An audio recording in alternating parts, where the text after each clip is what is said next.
J'ai pas peur de mes ennemis, car je sais que Jésus m'a pris par la main. Gloire à toi mon Créateur, alléluia Jésus, toi qui fais rebattre mon cœur chaque matin depuis l'aurore.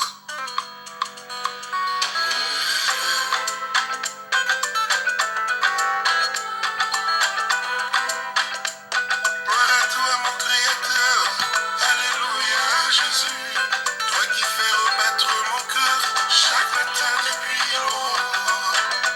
Depuis l'aurore.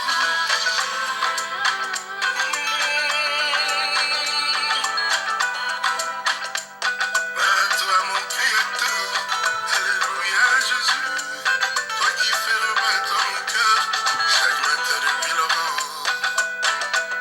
Et mon Père, petit frère à Jésus, prophète Blaise Manzambia,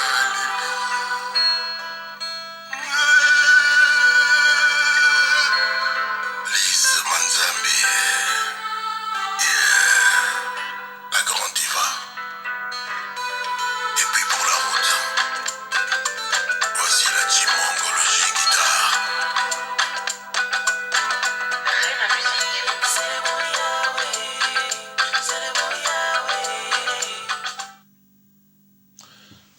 Bandeko omoni awa olomite auti koyembela Jésus elei kama mikolo na banzi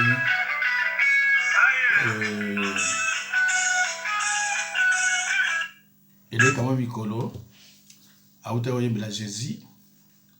Alors yango wana lelo naleki mpona komeka koede ye peut-être alingi koya na ngambo ya biso. A priori, je dis bien a priori, bato bayambi ye ayemba kuna baza basali na Nzambe eza epai ya prophète Blaise Manzambi. Bon, peut-être na ignorance. A priori bako yamba ete ayemba banzembo ya Jésus Christ bien Nzambe bako yamba ete namonaki même sataniste ifongi asalaki vidéo alobi chrétien akoki koyemba na mutu abeta musique ya Nzambe ya mokili te. Bandeko nalingi na faire comprendre bino d'abord que koyemba to kobeta banzembo mokili ezala nango péché te. Eza na bato ebele bakofondaka bayebaka te péché eza nini. Ndenge olomide ayembaka wana don oyo ya mongongo aza na yango eza don oyo Nzambe apesaka mutu na mutu. Parce que biso ba oyo tango toyebaka olomide azotanga na Bordeaux Erwana biloko oyo babenga yo ba sataniste erwana yazaki nango te. Parce que nayebi quand même période wana. Mais après bayo confirmer biso que non muta confirmer biso makasi eza Jean-François Ifonge que olomide aza sataniste. Et puis to nayamba pe ba danseuse mususu wa pananga o ba meka ko loba nanga pe makambo mususu concernant olomide. Mais bandeko selon ba révélation ya ba témoignage ma solo ya sataniste Jean-François Ifonge akendaka epai olomide abandaka kolala kuna kovandra ndako olomide naza na audio moko Ifonge azoloba nasalaki tout nakoma neti olomide.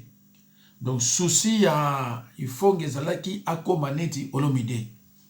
Alors tango ake koluka kuna po akoma neti olomide et pas ya kutani na ba surprise que non songo kende okoma neti nga chemeza yango yo. Bon Olomide Tanga, c'est un universitaire. Mais il faut que Kutanga penza ya solo nezate. Yamona nit Olomide Tanga ayebine na kendaki boye, na kosala boye, na kosukila boye. Mais yes quoi kendaki brutalement pour akokutana ba pese comme succès ce qui a une semaine sur comme kolomoko. Ba ki osenga 48 personnes. Selon ba témoignage ya Ifonge. Ce qui est à Kenda Ikunati na niveau à Kinoko Beba. Ezala qui est où ta qui a partir et ndako bolomide. Il faut que ça ba témoignage belé pour na combo ya Olomide. Qui est sataniste, to lali boye, tata na ye, mama na ye, malheureusement. On a déjà vidéo moko depuis 2010, mais tu le sais encore. Malheureusement, tant il faut comprendre que makambo ngana loba eza mabe. Eza na batu awa bako landira na makambo wana. Il faut que kenda a boma nyonso, mais yo yena ba vérité pour que zo boma sikoyo ba vidéo oyo yo moko sala. O wana sinyaki pacte na diable na komona ngo après na komona so pa nani ya na zoki na bombio. Moi bon été. Alors malheureusement tango bino bokende kuna so basengi bino bato. Tango pesa bato wana neti mutazoli ya makayabu. Soki boye boya ka lobila bato neti sous forme ya témoignage. Bana nzambe bola muka. Témoignage et après délivrance. Témoignage ne sera jamais au yéka bon pesa témoignage. Tout le monde a Kalanga, tout le monde a Sharufa, tout le monde a Ifonge, tout le monde a Ibele. Aya ou abani ou bamakamuna amina la Bible. L'homme est en je suis serviteur de Dieu. Tout le monde a Sharufa, tout le monde a Mama Kalanga, tout le monde a Ifonge, tout le monde a battu Ibele. Bandeko. Bakomaka croyane du nouveau démonaté. Toute délivrance commence par la confession des péchés et la rénonciation définitive des pratiques. Toute délivrance commence par la confession des péchés et la rénonciation définitive aux pratiques. S'il n'y a pas de vraie conviction des péchés, il serait souhaitable d'attendre et de continuer à subir des conséquences. Mais il faut faire très attention parce que les conséquences peuvent être néfastes. Alors, bandeko, soki yo utikuna, a priori, dans le baki yango awa, dans le baki bien que, acte 19, 18, 20, les liens de la sorcellerie doivent être confessés en public pour que miséricorde s'en suive, pour que miséricorde soit obtenue et la délivrance s'en suive. Voilà. Alors, tokomona mtumona examino awa, soki yo oye, o basenga 48 personnes, mais basenga yo attaque nani.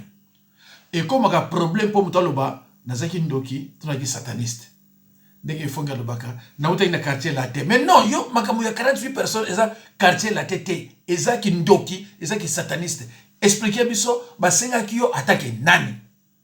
Parce que bako sengo mutu comment neti ngabo bako ya mbala moto balwango pesa boye. Mais non, parce que miso na ufoma nazana mote. Misala na yebia mote. Mais bo senga mutu sekonde ni pona pesa ndenge nini. Yo mutu zo landanga. Yo ozona kindoki te. Mais baye balobi na yo pesa biso mama na yo. O pesa ndeni.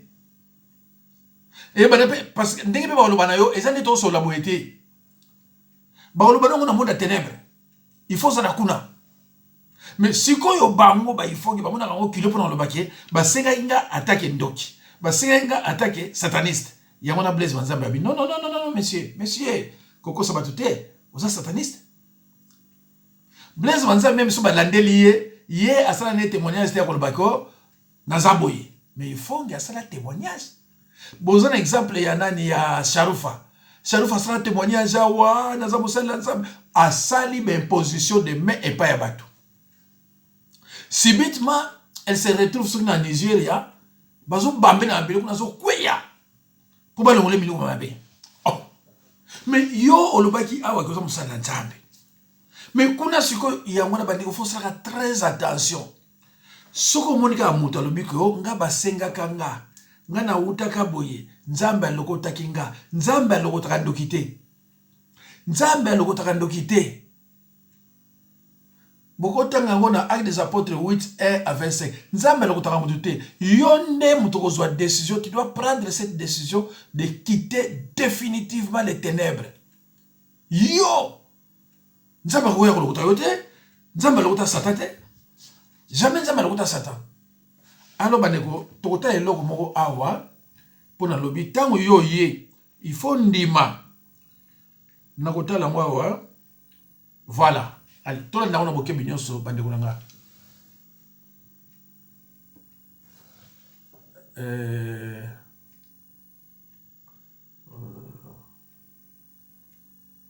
oh bandeko Nzambe ya kumisa bino tika te nzambe apa pour mabota na bino na mayemanso bobo salaka na tina musuite na tina te ulingaka émission na bino ko babengi émission ya bazoba solo émission na swa lelo nzambe na uti mosika na tamboli bisika ndenge na ndenge na ekoluka mutu e mutu ngana ekoluka batata na ba mama azali mutu ndenge mususu na zo sabino za dibela na ekoluka ndoki na yamba bato ndenge na ndenge omona ngana bato ndenge na ndenge na yamba ba catcher ba judoka ba musicien ba homme de Dieu na na yela bino ndokite kasi lelo ngana yela bino ndoki ako yebisa biso ako dévoiler ba secret ndenge na ndenge mingi pe peut-être bolanda ki déjà mais mingi na bolandi ete to bolanda masolo ya ngana yina kinya posa na ngeza yini na émission posa na ngeza lete yo zali kolanda biso okoka kozwa mayele okoka kobomama oyeba ete misala mabeza na ntina te kasi misala ya malamu nde yango ezali na ntina na miso ya nzambe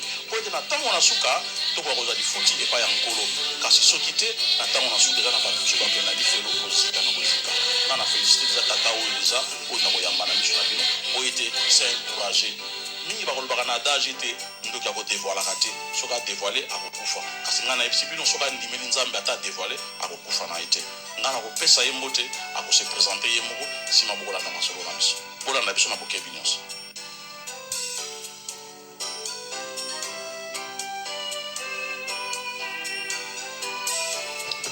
mbote papa nayebi te bato ebele bamonaki yo balandaki yo bato ebele mpe bayoki yo nga nauti mosika naye koluka yo kasi mposa na nga ezalaki naye koluka yo po ete nayokaki masango na yo sango na yo esali ngai pasi mais d'abord na félicité yo mpo ndongo ndimi tokutana nga na yo bato baza kolanda biso bayebi ete mpo nakutana na yo ezalaki difficile kasi nzambe asali lelo nga na tokutani napesi yo mbote me naza na kobanga te mpo nga azali mwana nzambe lisolo nga nayeli epai na yo ndenge nalobiki nasengi yo merci d'abord na courage na yo ndongo ndimi tosolanga na yo bayebisi nga ozali ndoki mais d'abord avant tokota na likambo ya kindoki linga nani oexplike bato nkombo na yo outi wapi mpo ozalaka wapi nkombo na ngai papa po bachokila nazali moto ya territoire tshela secteur bola nako mboka na ngai kinshasa bola mboka no kinshasa bola eza na secteur bola nako territoire tshela nkombo nani olobi nkombo na ngai po bachokila nabotama na 1962 vala ya solo bato bayoki nkombo na yo ose présente mpe ya solo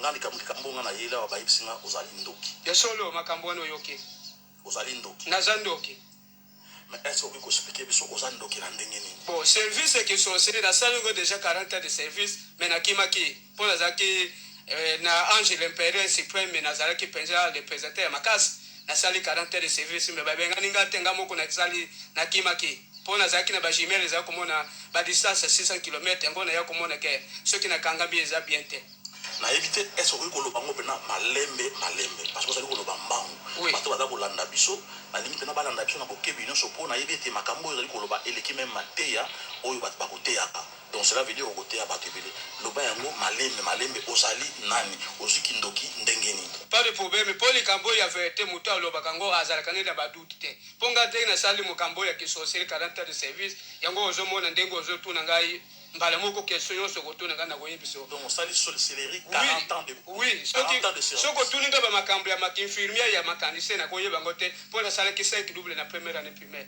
mayele ezalaki te nga misala na ngai ezalaki na butu misala no ezali kaka na butu oui donc ozali ndoki oui donc osalaka na butu ozali mayele na butu mais na moyo ozaki mayele te oui yebisa biso na kindoki ezalaka ndenge bon kindoki eza likambo moko mpenza ezalaka pasi mpo moto aloba ngo boye mpo ezalaka likambo moko ebombama ntango nde ebimi yango yo moto obimisi yango soki omoneli yango vraiment répétition ezalaka mpenza ya kobeba yango nde tozalaka na habitude soki obimisi yango il faut okufa obie ozwa liboma alo sikoyo ngai naya kodesine na makambo wana ndenge nasala yango makambo ngo ebele naya komona ke eza bien te na kovivre na mosala wana ti ya kindoki ti naya kosala mayamba tu ya koluka basala ya nzambe mpo basalisa ngai mbo makambo ya kindoki ezalaka ndenge nini ntango mwasi azwi zemi soki ekomi ya 6 mois mwana deja na libumu na ye ya mama deja si abongami deja alors ndenge mwana nde abongami deja basosiri mosusu baza na kategori ya kisosiri me ngai na domaine na ngai oyo nde nazalaki nango nazalaki na domaine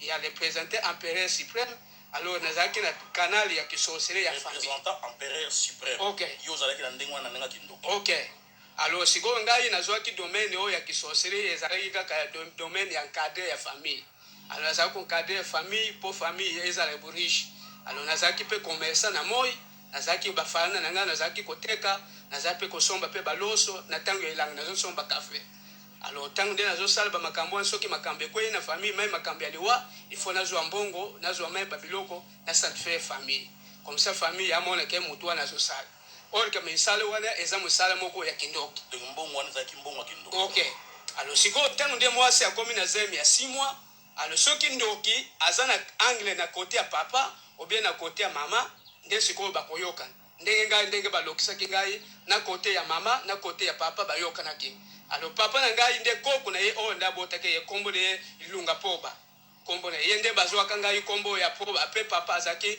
chokela mavambo alors ngai yango nde bazwaka ngai kombo ya poba chokela donc poba wana ezali kombo ya koko ya papa na ngai oyo nde papa na oyo nde abotaka ye koko na ngai oyo nde ya papa alors nde pemba kuwa wana dalobaka wana pemba kuwa wana onde azaki alors bandeko nalongoli ye onde ababuma bachana nalongoli ye boyoki autaki deja koconfesse epai ya basali na nzambe ya kimbangiste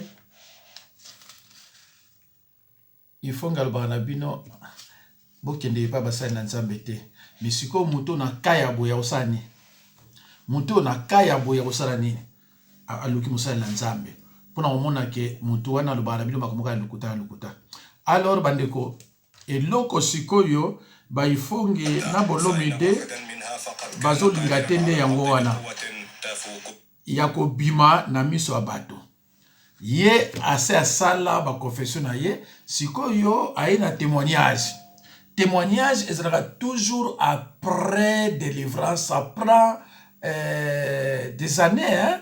Ezalaka boite neti sataniste ko prendre même 5 à 6 ans 7 ans pour aya kusala témoignage ko salaka boite pour na milimo wana même azui délivrance et bano landa kanye na ndinga osala te bali kelemba oya kotaki alors omoni olomide aye koyembela Jésus pourquoi parce que ayebi bato ebele o bazaka na butu bayembelaka Jésus basimba mpe ba Bible ayebi siko motu azalaki na ndako ifonge akofesa na ye te mbala moko abandi osimba Bible entre temps amonaki toujours côté kuna et raison pour laquelle ye parmi non nga pelaki ndelanga koyemba ndeko na ngai nani lukola nani ifonge alekaki na repentance te yango wana bozomona ke aza na orgueil ya kodiscuter na batu ya kosala na batu ya kofingaka batu parce que soki aleki na repentance ake na confession suivi d'une repentance sincère mabe o asali batu ekopesa ye pasi abinozasiko na douceur mais lokola aleki wana te donc azana nokuna azana orgueil toujours ya basataniste yango nomoni mais yango nomoni aprechaka te alukaka ba problème na bato aprechaka te alukaka ba problème na bato parce que aleki na confession te c'est pour cela olomide ba o bayebi ba o bamoni ye na kolakisa ye ndenge procédure yali pour mutu akende na confession. Je dis bien, toute délivrance commence par la confession des péchés et la rénonciation définitive aux pratiques. S'il n'y a pas de vraie conviction de péché, il serait souhaitable d'attendre et de continuer à subir les conséquences. Alors, tokotala, ndenge mutoyo azoteya. C'est triste. Donc, oh ba yebi même il faut qu'il bako conseiller asala tout yepe aleka na confession de péché. Eko aider pour akoma ko prêcher parole na ndenge ya malamu. Voilà.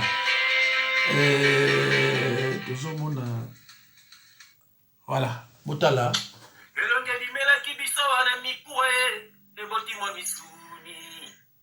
Mande oyo na ba réseaux sociaux akomi pe kokangisa bato yeyo utala yeyo imener yeyo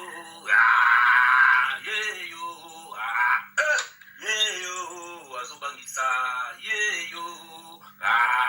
Alors voilà, bande konangai côté ya échange forme. Côté ya échange forme. Donc, muto yazo te ya boye, ceux qui osent landaye pour se bengi moussel lanzambe, les jours où tu vas comprendre, vous allez peut-être trop tard, vous koufa, vous comprendre les athées. Donc, si vous avez muto yaza boye, vous allez comprendre que aza toujours na banzela mabe. Alors, Kofi Olomide, ceux qui olingi obandoye milaka Jésus Christ, parce que voyons zanayango, ceux qui tiki kote kuna, okoya pena voix na yo nzamba longa boto la rangote mais soki olino ka kotika la kuna koya koyembila ka Jésus Christ était et na bino batu bozwaka ba sataniste ba ko sa ba témoignage na l'église eza malamu te parce que sataniste to sorti tant ozo sa témoignage azo ya na peloton na ye o baza invisible bino bozo mona bangote. Alors tangu yo ozo tika Olomide aya koyemba ndenge nalobaki koyema banzembo nzambe ya mukili ena ngo péché te. Et comme ka péché soki yo ko simba obani ko sacrifier wana ndeko mi péché. C'est tout comme ndebo monaka basala nzambe lelo bazo kende neti badini lesko simba après ko yosala pour imposition de main. Donc pour nous passer la délivrance il faut passer par oluka musala nzambe oyo ayi makambo bien pour l'exayo dans les 7 étapes vers la délivrance. 1. L'honnêteté. Ephésiens 6, 14. Proverbes 28, 13. 3 Jean 3. 1 Corinthiens 13, 4 à 7. 1 Corinthiens 13, 13. Donc, so kutana musala nzambe oya yebi même sataniste te même mutoyo azaba problème ba mboa balanda kay makobe belé pour na azwa délivrance il faut kutana musala nzambe ala kisaye awawa pour azra honnête il faut azra honnête envers Dieu avec lui-même avec le pasteur un manque d'honnêteté gardera dans les ténèbres certaines zones de votre vie. Et dans de telles ténèbres, les démons vont continuer à prospérer. Donc, il faut être vraiment honnête. Si vous avez honnête, token Ephésiens 6 et 14 à Bazoloba, tenez donc ferme, ayez avoir la vérité pour sentir. Cela veut dire que yo par exemple aux qui satanistes bien sorti, ou un ngambo abato lokuta. Tant que un ngambo nabiso, arme à liboso que Dieu a mis à notre disposition, c'est la vérité. Parce que Satan, c'est le père des mensonges. Au lieu de la vérité, il faut regarder toujours la vérité. Mais tant que nous avons une vidéo, cela veut dire que nous avons un cannabis, nous avons un kawana. Alors, les jeunes évangélistes, les jeunes pasteurs, ils ont bien voté pour la délivrance, pour le solo là. Est-ce que ndeko okenda pa nganga te? Parce que yo yebite okenda pa nganga, otikaka nini? Omemaka pe nini na ndako na yo? Ba photo bana yo kenaka na bango oyo tika kuna to ya yo moko et vous créez ba problème au saganate. Voilà. Alors 2 l'humilité. L'autre côté, il y a l'humilité. L'humilité, c'est l'orgueil, c'est l'opposé de l'humilité. L'autre côté, il y a ça fait peut-être 4 jours, on a une vidéo. Na balobi kuna l'humilité et fongola banzela. Eze lokomo malamu humilité za na musala même pas baninga tout ça. Soki yo olanda ki yango te landa yango ezali 0673 0673. Soki olandi yango okoyoka mateya na banzi pe ko changer makanisi. Ndeko nanga yoka nga tozana makama nzambe. Kozalaka fanatique ya moto pona makama nzambe te. Kozalaka fanatique ya moto na makama nzambe te. Makambo nzambe eza makambo sacré, eza makambo susu. So bazolo ba vérité ya moto boye yo bandi okotela bon. Soki nga nazoloba vérité yo zo kotela moto wana se kozana kindoki. Voilà, donc nakolo banulu ka mususu te ndeko kozana kindoki. Ou alors olandi mateya nanga. So moni muto alandi mateya nanga. Oyebi moto moko alanda mateya nanga. Alobi ke nga nazo convaincre ete. Yo yeba ke moto wana za misala mabe. Koki musikate. So alandi mateya nanga. Alobi mateya nanga zo convaincre ete. Ndeko nanga. So yebi moto wana o alobi nonde wana kokele so musikate azana sorcellerie. 3. Pardon, na humilité, tous dans Jacques 4, 6 à 7, Proverbe 15, 33. Voilà. Alors, 3, la repentance.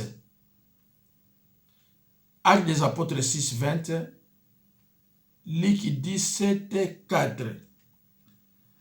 La repentance, c'est tourner le dos à Satan et à tout ce qui peut freiner ta croissance spirituelle. C'est ça la repentance. Il faut tourner le dos à Satan. Alors, 4, la rénonciation. On peut savoir les 7 étapes vers la délivrance. 4, la rénonciation. Actes des apôtres 19, 18 à 20.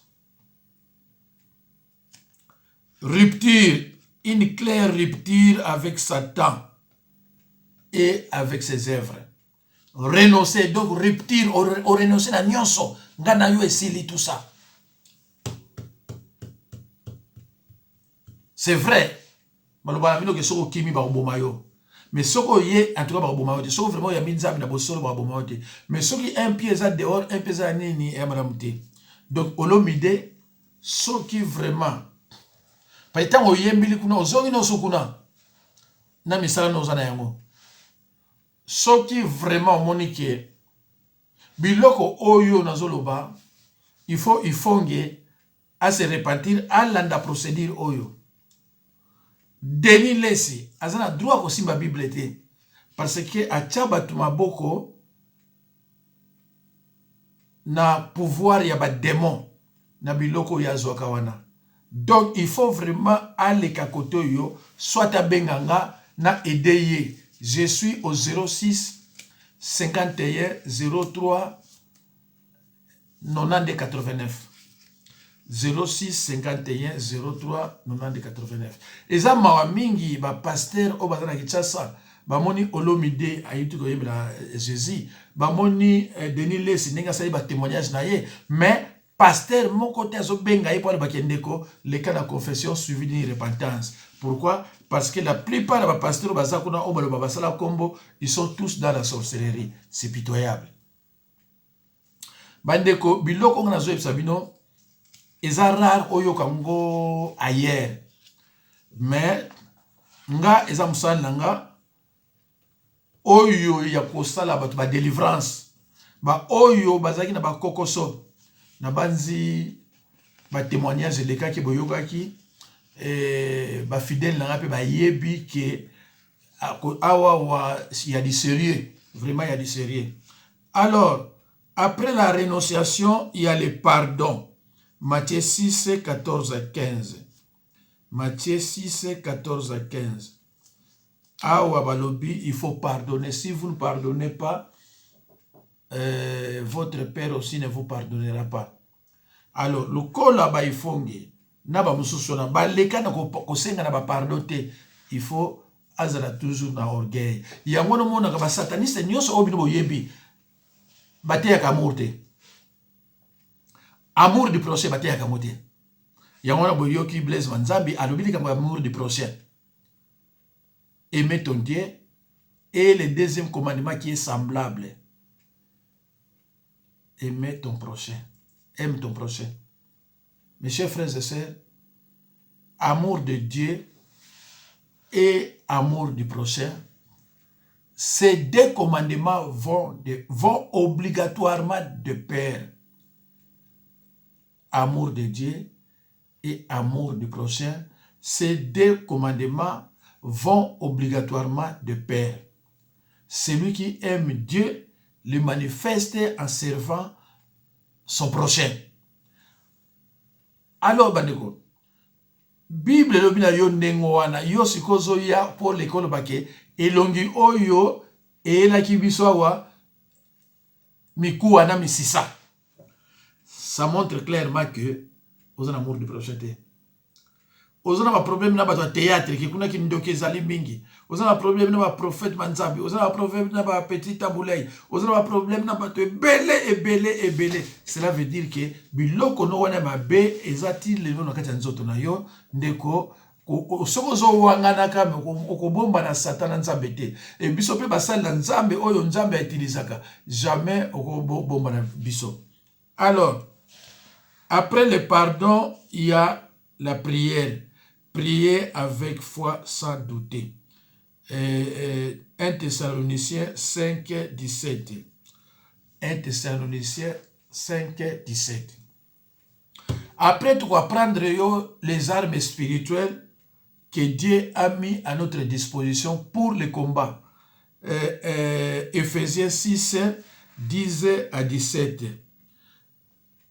Le combat spirituel, c'est la bataille que l'on livre à Satan et ses serviteurs par la prière et par l'observance de la parole de Dieu.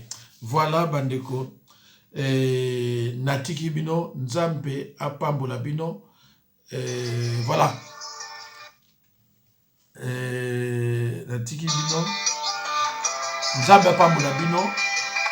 Ezalaki nde pona kolakisa olomide. Soko alingi kotika nzela ya Satana aya na ngabo ya biso. Ekozala esengo mingi. Yango wana mutu nyonso soko oza na ba problème combat contre l'ennemi. Oyepa na nga tokokende na les 7 étapes vers la délivrance. 7 étapes vers la délivrance yamu te ko sauver yo. Yango nde sauvaka oyo nyonso bayaka pa na nga. Merci beaucoup. Nzambe apambola bino. À la prochaine occasion. Merci.